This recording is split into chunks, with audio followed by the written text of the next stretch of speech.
My name is H.A. Goodman, and I'm an author, columnist, and journalist. To support this YouTube channel, my writing, my advocacy, just go to my Patreon link below. I really appreciate all the support and contributions thus far, and the people who will support. Thank you so much. It means a great deal.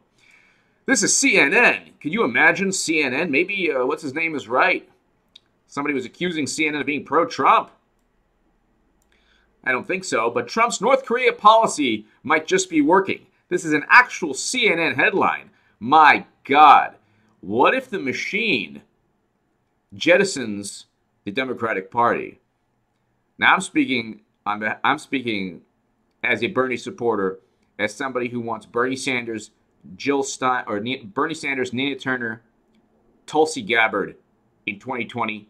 And if I don't get one of those three, I'm going Jill Stein, Green Party, or Green Party nominee. But what if the Democratic Party and the media are having a falling out?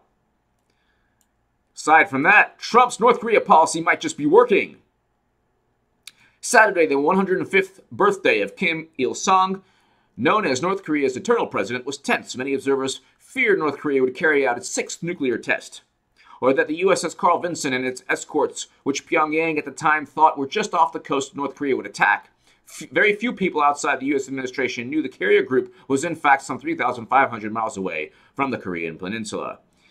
Both North Korea and the United States warned of devastating consequences if the other made a move. Only a small miscalculation in Pyongyang, Washington, or Beijing might have sent the situation spiraling into violence. But in the end, none of that happened. Instead, the next day, North Korea tried and failed to launch a medium-range missile to which neither the United States or China responded. Yeah, just don't say anything. For goodness sake, don't say anything. Just be quiet. You know, you don't want to... We got through yet another North Korean crisis. In my opinion, this is the CNN author, the most plausible explanation for this is that North Korea blinked. Although it is possible the extensive preparations around its nuclear test site were intended only to wind up the international community, it seems more likely the North Koreans did indeed plan a nuclear test Saturday, but desisted. Probably because they assessed the risk of serious retaliation. The risk of serious retaliation were too great. So CNN is saying that in a game of chicken, Trump won, or in a stare-off, Trump actually won, and Kim Jong-un blinked. That's true. Trump won this round with North Korea. I would say this. I disagree with continuing this type of face-off or stare-down or game of chicken with someone as unpredictable as Kim Jong-un.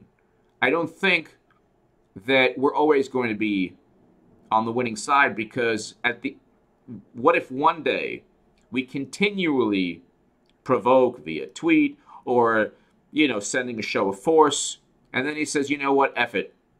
I have nothing to lose now. I feel threatened. The United States is pushing me to a point where I must now, if you're Kim Jong-un, show strength. Display a show of strength.